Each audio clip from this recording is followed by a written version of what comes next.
They had identical 51-31 records in the regular season, but the Cleveland Cavaliers took 3 out of 4 from the Raptors in the regular season to secure the home court advantage for their Eastern Conference semifinal series.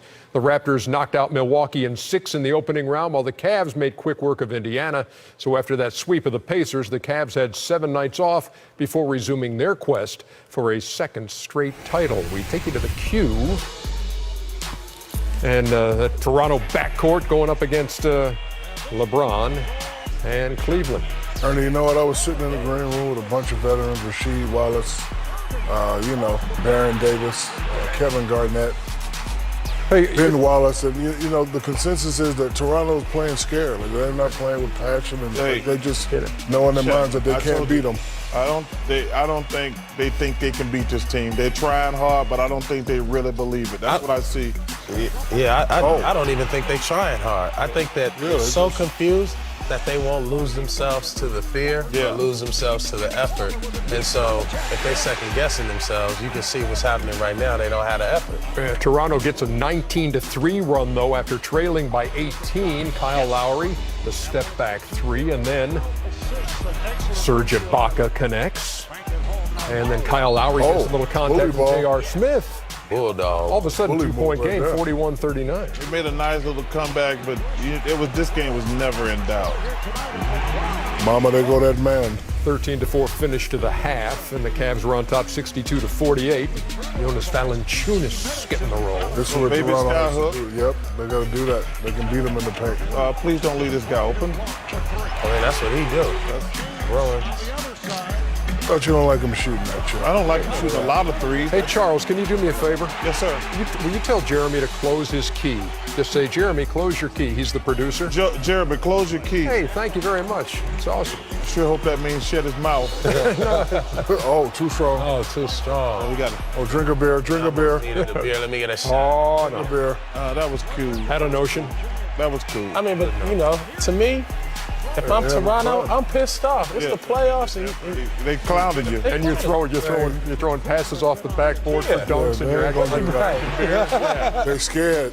They ain't gonna do that. No, they don't. It's baseball season. It was disappointing. So you got to believe you can beat this team. You might lose, but you got to believe. Gilligan Highland, come here. Oh, my goodness. We need to rewind that, I think. You're the one who thinks that. Norman Powell doesn't think you need to rewind that. Look like what Jordan did in Boston at one time. 116-105 really wasn't that close. LeBron with that 88th 30-point game in the playoffs, tied with Kobe for the second most behind MJ's 109. You gotta take a hard. When they got it, You gotta take a hard. When they're doing the curl and nail stuff, they imitate drinking beer, like Throwing balls off the glass. Is it the playoffs? It's the playoffs. Come on, man. I don't listen. Sometimes you lose, but when they just start toying with you, throwing balls off the backboard. So you talked about all this. This is all about belief from the Toronto side. So does this shake their belief if it was there when the series started? This makes it worse. Yeah, so it shakes it. Yes. I really don't think, like I told you, I used my hockey analogy earlier. Yeah, you're going to go another sport now? No. I used like some teams, other than the 12 players maybe in that locker room, and I'm not even sure they believe, to be honest with you, I don't think they really believe they can beat the Cavaliers. I think they're like, well, we can beat them, but they really don't mean it. You don't come out and coaches talking about, well, we didn't get dominated. You did get dominated. Right. There was never any doubt in that game. You made a little run in the first half to get it down to single digits, but then the rest of the game you were down 20. But to beat these Cavaliers, you got to really believe you can beat them, and I don't think Toronto has that. And not only, this is the opportunity. If you believe that you can't beat them, it's the opportunity for you to make a name for yourself. Like if you're playing against a better opponent and you really can't beat them, you still got to go out and compete and play hard. Don't look like they're doing it. DeRozan, 10 points, not a good night for him. Lowry, 15, not a good night for him. And they definitely have to play perfectly to beat the Cavaliers, and I think they could probably get a game. But there was this thought, you played these tight games. Yeah, Cleveland won 3 out of 4, but they were tight games. And now here's Toronto with Serge Ibaka in the mix, with P.J. Tucker in the mix. This maybe is going to be a different kind of result, but Game 1 didn't prove that out. No, and when you watch the game, you watch Toronto let Cleveland get out and get a lead.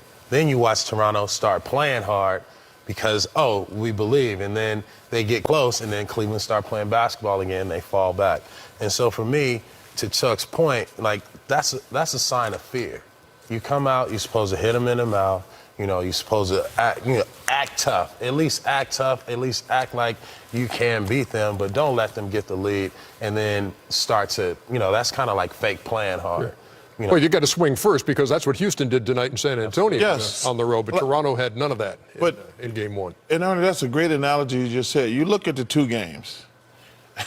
Toronto came out and just got punched in the mouth and really never recovered. They got it close for a minute, but their game was over. The Rockets came out and punched the Spurs in the mouth and kept punching. Like, they came in. And I always tell people, you don't have to win the game, but you have to let them know, like, we're here. We're here to play, and it's going to be a hell of a series. And to watch these two games tonight, you're like, Toronto can't beat Cleveland. You're like, uh-oh, these Spurs, they're in trouble. This is a long, drawn-out series, but there are some serious issues for the Spurs they're going to have to address.